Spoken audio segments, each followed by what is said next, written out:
Banana buzz, banana buzz. Okay, I don't know what I'm doing.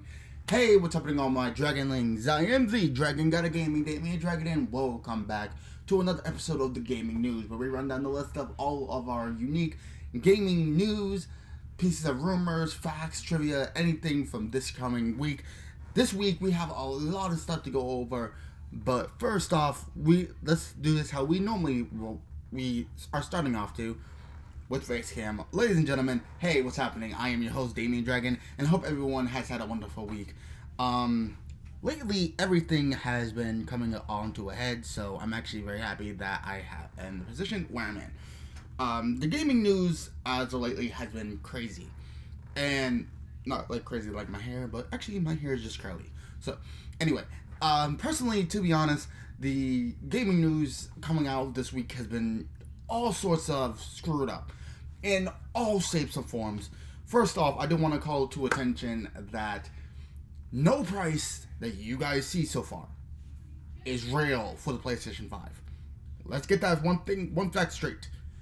There is no official price for the PlayStation 5. People have been making posts and stuff saying, oh, I found the price of the PlayStation 5 on Amazon or something. It's a dummy price. Nobody knows the official price until Sony themselves come out and say, this is how much you're going to be paying. I don't believe no price, but that's why I'm doing it right now and saying that for a fact. One of the things I keep on saying all week is that, oh, Amazon leaked PlayStation 5 price. It's like, no, they didn't. It's a dummy price, ladies and gentlemen. It's no $700. It's not going to be no $700. I can almost guarantee you that. Probably for the digital version, maybe it'll be up there. But it's for a regular PlayStation 5, no, it's not going to be no damn $700. That's too stupid, and they know they do not want another PlayStation 3 fiasco. Not like that one. Not at all. So, let me get that one thing straight right off the bat. The PlayStation 5 is not, the PlayStation 5 price is not out yet. Nobody knows what it is. Sony will come out and tell us when they're ready about the price. It will be soon. Be thankful we got to see the system itself. So, first off, I do have a piece of news that I do want to read because I do not have an image queued up for it. So, this is coming from PCGames.com, and this is written by, it doesn't say, PC Games, for God's sakes. Start crediting your people. Anyway, it says RetroArch launches on Steam with 10 emulator cores. I've used RetroArch before. They're actually pretty good. It says RetroArch is the front end for emulation that lets you easily manage a collection of emulators called cores here under a single interface. Standard RetroArch lets you download pretty much any emulator from directly inside the application, but things will be different with the Steam release. Each emulator will be launched separately as free DLC through Steam, and only 10 cores will be available at launch. Now, it says the devs have decided to launch with a limited number of cores to more easily handle bugs and fixes. We could have launched with over 60 cores, sure, the devs explained into a blog post, but the ensuing fallout would have been a mess, and would have been nearly impossible to focus on bug reports and issues piling in. The folks behind RetroArch have already secured permission from a wide variety of emulator devs to distribute their cores on Steam. As noted alongside the original launch lineup, detailed back in January, for now the plan is to release further cores past the initial 10 in a drip feed manner, as explained in a follow-up on the Steam forums. The 10 launch cores include Mupen 64 Plus, which is the Nintendo 64, Chronos, don't know which one that is. I believe that's a Sega Genesis one. Not sure. PCSX Reamed, which is the PlayStation 1 mod. Stella, I don't know what that is. Same Boy, which should be the Game Boy, or the original Game Boy Color. MGBA, which is the Game Boy Advance. Messin S, I have no idea. Genesis Plus GX explains it. And Final Burn Neo, so I'm pretty sure that's the Neo Geo. They all now have DLC pages under RetroArch on Steam, and those store pages, understandably but humorously, all feature homebrew software. If you're wondering how RetroArch is getting away with a Steam release from a legal perspective, emulation itself is perfectly legal. I've been saying that for a long time. You can use emulators to run homebrew games or say run on an original PlayStation game directly from your PC's disk drive without running afoul of any copyright laws. Exactly. Ripping, distributing, and downloading ISO and ROM files are where the issues come in. RetroArch is a terrific piece of software for keeping a host of emulators up to date and easily managing extra features like NetPlay for your old games. But at this point, I'm not sure where you'd go with the Steam release or with the standalone version. There's still no proper release date for the Steam version of RetroArch, which was initially scheduled to launch on July 30, 2019. Basically, this is something that I've been doing for a very long time. I've been using emulators for a very long time. I go through legal channels to use games. So, to be honest, some of these old titles are pretty basic materials. Running 10 cores underneath one thing is actually a lot more easier to, hold all your cores in at one. Like, I have 4 cores already. I have a PlayStation 2, a GameCube, a Game Boy, and a Nintendo 64. Well, not 64. Well, I do use a Nintendo 64, but it's not working properly, so I'm probably going to get rid of it. And a Nintendo DS. So, personally, from a point perspective, the emulator seems like it should be a really good way to keep everything inside and making everything run a lot more smoother, and at least you're getting a bargain for what you're doing. So, personally, the emulators are not the problem. So, I wanted to get that out. So, before I get in, give me one moment because I need to erase this so that I can get through everything in a faster way. So give me one moment, and I hope everyone enjoys the rest of the video. So I'll be back. Yoink. Okay, and we are back. Okay, today what we have in store is that we have stuff on the PlayStation 5, of course. We have some news regarding Spider-Man Miles Morales. And we have something on the Xbox Series X. So, let's stop wasting time. Let's just get right into the news. I'm going to be doing it down in a row. So, the PlayStation 5 stuff is obviously going to come first.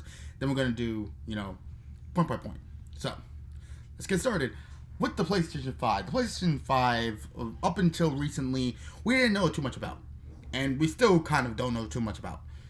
We know what it looks like. This beautiful hunk of technology right here is what we're going to be getting in this coming November and December.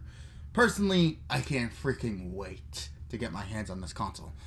And to be honest, this thing is going to look good. But here are some of the things that was being said about it. First off, this is a article coming from Essentially Sports, from SLCSports.com. This article is written by, oh my god, names really. Sohardia Biswaz? I am so sorry if I mess up your name. I am so sorry. I'm not trying to. And they write, PlayStation 5, the astonishing numbers behind Sony's event. Now, it reads, the Future of Gaming event for PlayStation 5 aired live on June 11th, and it was spectacular. Fans got the first look at 24 next-gen game reveals, and also a sneak peek into some details of Sony's next-gen console. More than 3.5 million viewers on YouTube and Twitch, with different language preferences, watched the event live. The visuals, dynamics, audio, and everything else looked stunning.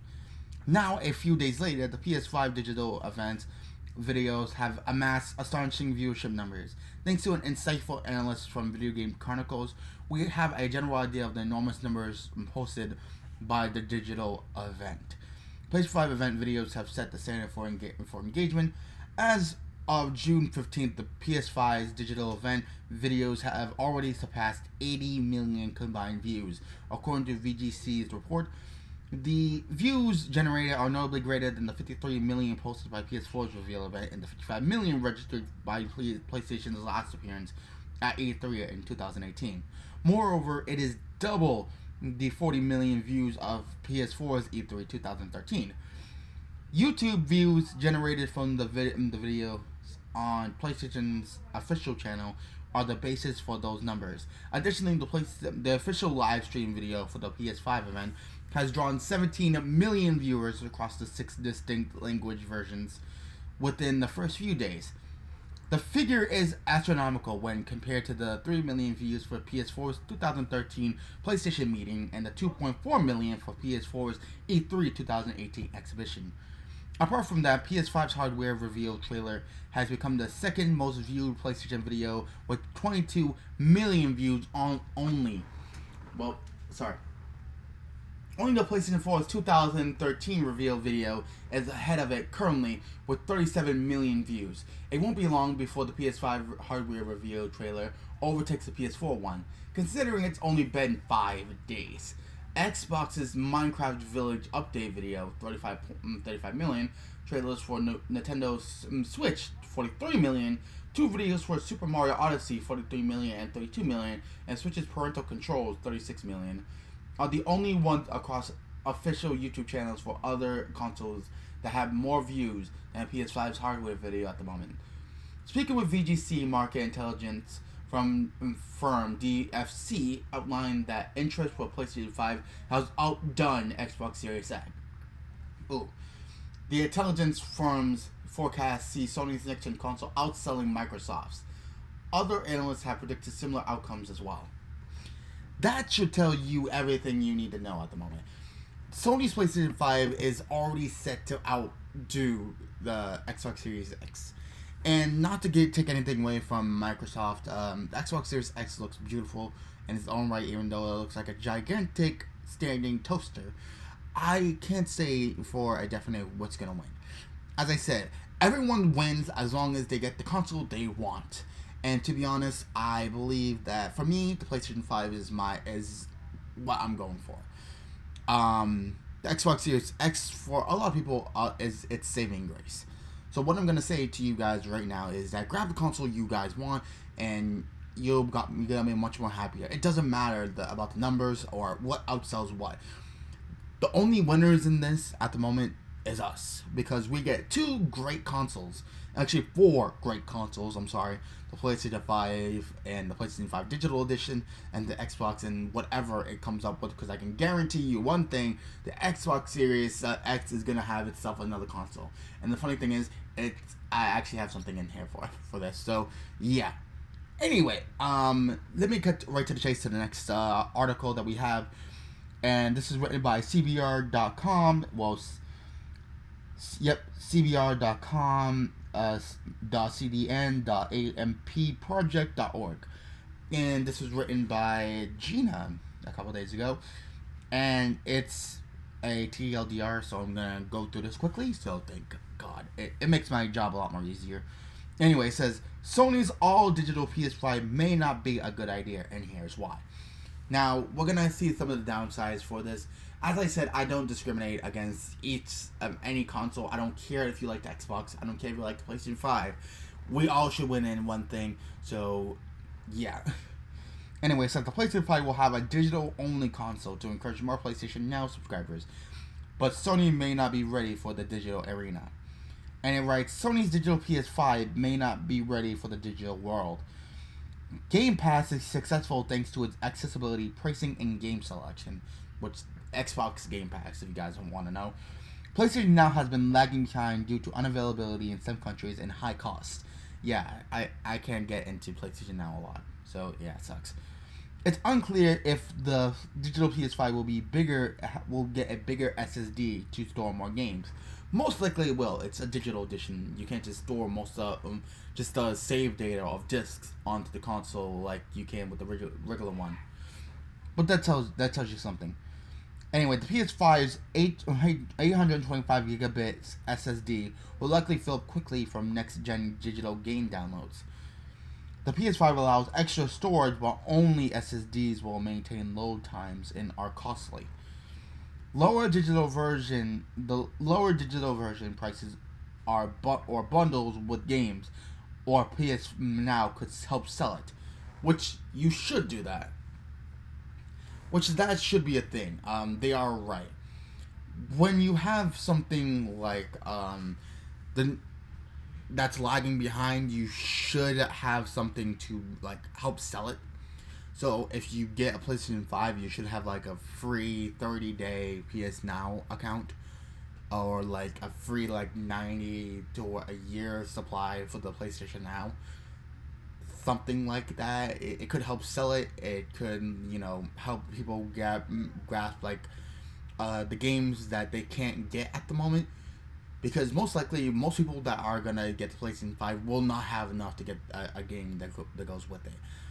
Because I can guarantee you, some consoles will be sold without bundles, and they don't want to like spend the extra cash to get the bundle. So what can I say? It's not going to be a fun ride when you can't get things you want. So yeah. So Sony, get on this. It's gonna be a weird ride if you cannot do this.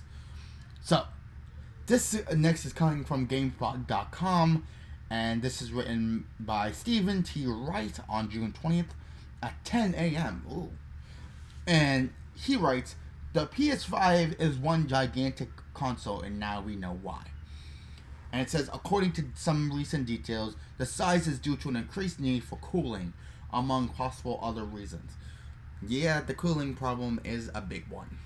So, Anyway, it says, many people were surprised by the striking design of the new PS5, which abandons the black box design of recent console generations for bold curves and a striking black and white color scheme. Well, it didn't take long for players to start making memes about the appearance of the consoles, which it started literally hours afterwards. I seen the first meme right afterwards. Oh god. It says others have noted its increased size over its predecessors. The PS4 and even the original fat PS3, according to recent quotes from one Sony official. However, it would seem that the size of the console is due to precisely the reason you'd expect, the need to keep the console sufficiently cool. When one commenter asked on LinkedIn why the console is so bulky, as spotted by VG247, PlayStation Vice President of UX Design Matt McLaren replied, "Thermals. This gen is little supercomputers. While the 7 nanometer process delivers amazing peak performance for the power is very extreme. However, there might be other reasons for the large size. A leaked patent seems to suggest that Sony is building a cartridge that might work with the PS5. Some observers have speculated that it's its external solid-state drive that will slot into the console for memory management, but there's no official word if that's the case. We still don't know how much the PS5 will cost, or the PS5's full lineup of games, but odds are likely that more details will come out over the coming weeks. GameSpot has officially kicked off the Play for All, a celebration of all things gaming, blah blah blah blah blah blah blah blah blah blah blah blah blah blah blah blah blah. Okay, yeah. That being said, the console is gonna be, seriously powerful. And so is the Xbox Series X. And both of them are gonna need sufficient cooling periods. And if you can't, produce that, then you can't have extremely powerful, system. So most likely in this gigantic system you're seeing, there's a really powerful cooling system that is going to be running around the fucking clock, and that is my one per list. Sitting there and stating that this console most likely will not need this, or that is there any other way to do it? I don't think so, because these things are going to be super powerful and they're going to need a lot of cooling. So think about it, like the PS4 can overheat. So, and mine is literally running 24/7. So thank God it has an extremely good cooling system. But so does the Xbox. They need these coolings so that they can keep on running the way they need to run. So that is something that's going to be needed. I'm actually happy that they're taking their time with this, because the more time they take, the more better it is going to be for us when we get the actual finished product. So, very happy. Anyway, let's jump over to our last two subject matters. First off, yes, we got two right now. And this is written by, this articles come from tomsguide.com, and this is written by Roland Moore Collier. I hope I said your last name right. I always get like super, like awkward if I can't say the name right. If I can't say your name right, I try not to say it, but I also got to give you credit. So, and this is written, Xbox Series X leak reveals crazy cheap digital edition to beat the PS5. And it says the all-digital Xbox lock card could be half the price of the Xbox Series X. Oh boy, here we go. Okay, it is written, if Microsoft does indeed have a second next-gen Xbox console in the works, then it could be half the price of the Xbox Series X. That's according to a reasonably reliable tech tipster going by the name of Eastman on the Beyond 3D forums, who claimed that a Microsoft insider tipped them off about an all-digital Xbox console that would be significantly cheaper than the Xbox Series X and the PlayStation 5. Last I heard, it'll be half the price of the XSX, and the last I heard, Microsoft was prepared for $400 Xbox Series X. I'm not sure what the final price will be, said Eastman. I think if Sony is $500, $600, Microsoft may try to go in at $200, $400, or $500, but we will see. That is a bunch of bullshit. I'm sorry. I need to put that. That is a bunch of bull. You're not gonna sell this extremely powerful system for $200. My left butt cheek. Like, you are crazy. No, this is not a thing. We've seen mentions of a budget all digital next gen Xbox before, supposedly codenamed Project Lockhart. Essentially, it would have no disk drive and likely less power than the flagship Xbox Series X, yet be capable of running games at acceptable resolution and frame rates. Given that Microsoft has been tipped to undercut the PS5 with the Xbox Series X's price, you might wonder why a second Xbox console is needed. Well, not everyone is willing to drop $400 on a dedicated gaming machine, so a cheaper alternative could have a lot of appeal.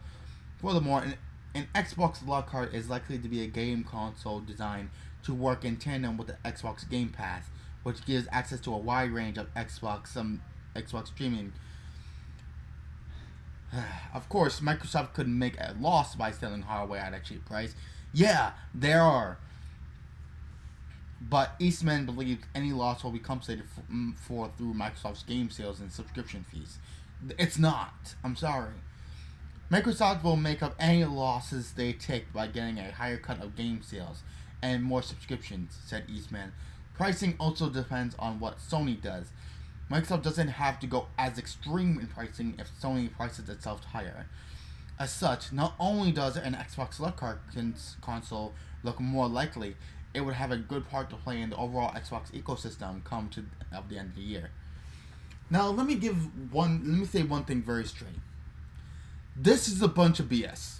For one, they're not gonna sell a console for no $200-$300. I'm sorry. No matter what you want to say, it's gonna be a lot more difficult to sell these consoles. And they're going to take a huge, substantial loss on these consoles if they decide to go that route. I'm sorry, no matter what, your console is going to be compared against the the PlayStation 5, whether you want to admit it or not. I'm not going to say, like, this is not a reality. Maybe Microsoft would go down this route. But what I am saying is that Microsoft is not that stupid to sell a console for cheaper than they make it. They're taking substantial losses on that system. And plus, no matter how many subscriptions they sell for Xbox Game Pass and some of the cuts from the games, it doesn't matter. It's not gonna outweigh the losses you're gonna take on a console. if a console is gonna take around $800 to $900 to make, they're not gonna take a substantial loss like that. Selling a $700 to $800 console for about $500 to $600, that is still a net profit for them. That's still going about it when they're still selling the games. They're getting a small profit from the games and all the games that's gonna come with it, and some of the subscription fees that they could be earning on the side. That's gonna make up the small bit of difference that's gonna make. Selling a $700 to $800 console for $200 to $300 and expecting that you're gonna make a net profit, you're not. Let me make that one thing clear. They're not gonna sell a console for no $300 just to undercut the PlayStation 5. They need to make money, and regardless, next to Sony, they are one of the biggest game makers in the world. They cannot afford to look just as weak as the console. If that was the case, then they're gonna run out of making of the materials to make the console before they get it to everyone who wants the console. It's not gonna be a thing. So I'm sorry to all Xbox fans if they're not gonna sell no digital edition for $300-$400. I can see about $500 going up to like $450-$500 because they can still make that net profit. It's not gonna be a thing. My God, people. I'm sorry but a tech tipster, this dude sounds like a bunch of malarkey. $200-$300, I can literally go out and buy a PlayStation 2 and probably a 3. That's stupid.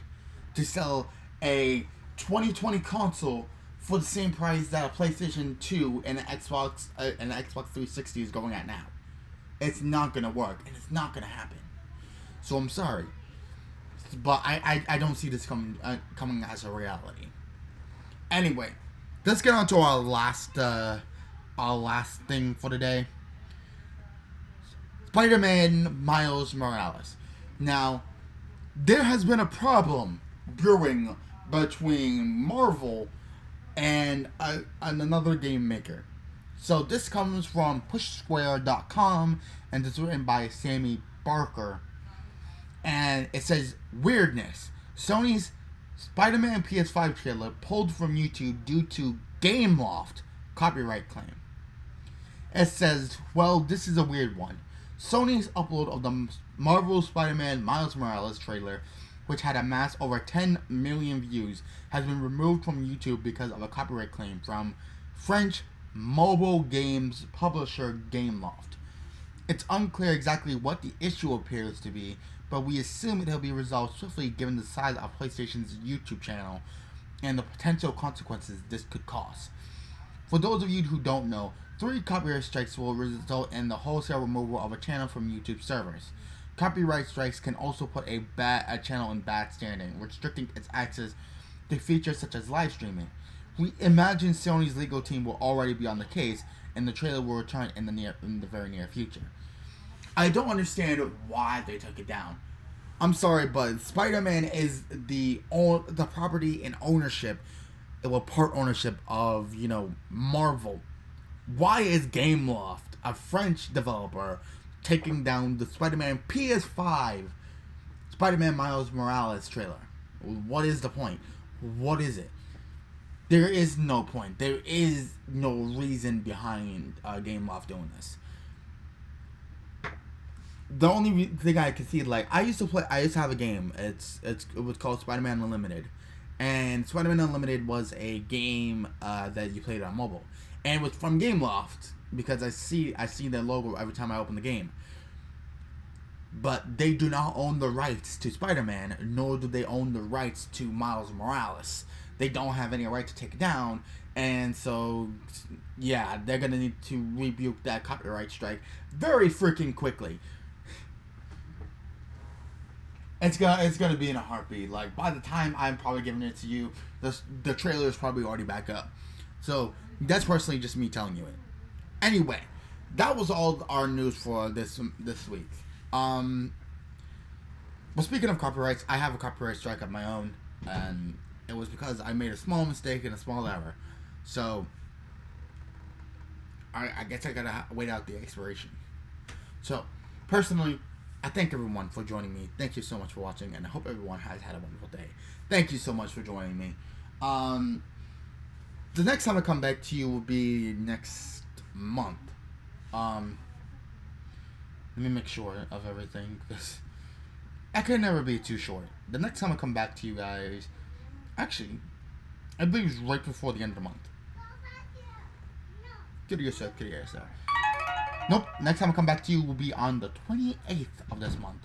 So, I'll come back to you June 28th. Actually, a couple days before the beginning of next month. And, yeah.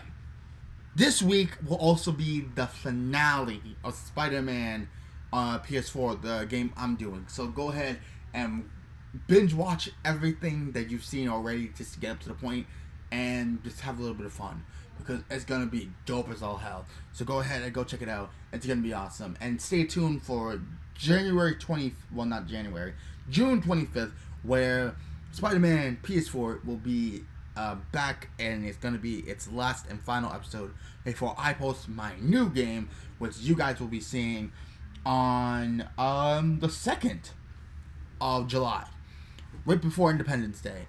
It's going to be an awesome time. Stay tuned. Stay with me. It's going to be great. So, let's see what we got. Anyway, hope everyone enjoyed today, and hope everyone has had a wonderful day. But until next time, ladies and gentlemen, if you guys go down in the comment section, well, not the comment section, the description below, you can see all of our wonderful and beautiful creators, and go have a lot of fun with all of them, because they are all wonderful people, and they're all wonderful creators. So go ahead and go check them out and see what they have in store for you. My personal channel is also linked down in the description below. This month I'm doing Tom and Jerry and Dead Island, and also for live streams during the early mornings I've been doing Uncharted, and Wednesdays I've been doing Dragon Age Inquisition to finally complete the entire game of everything it has in store. And also on Fridays I'm playing Wizards 101, and Sundays I'm playing Let It Die in Minecraft. So come in and join in the fun. I have a smorgasbord of stuff for you guys, so come in, see what we have in store. Also come and go ahead and check out some of Yim's Tortuga stuff. That's who I've been personally watching as of lately. Some of his Pokemon stuff are absolutely 100% awesome, so I suggest you go check it out and see what he has in store, because I love watching his stuff. So that's my recommendation. And if you guys have been, and you guys watching this, click the subscription bell, and the subscription button and the subscription bell to see more stuff from me. Every Sunday I'm here live for the gaming news, so you're gonna want to click it so you do not miss it. So anyway, hope everyone enjoyed today, but good gaming, happy hunting, and I'll see all you Dragonlings back inside the world of gaming news. Hope you guys enjoyed, and I'll see you guys next time for some more Gaming Dragon action. Peace.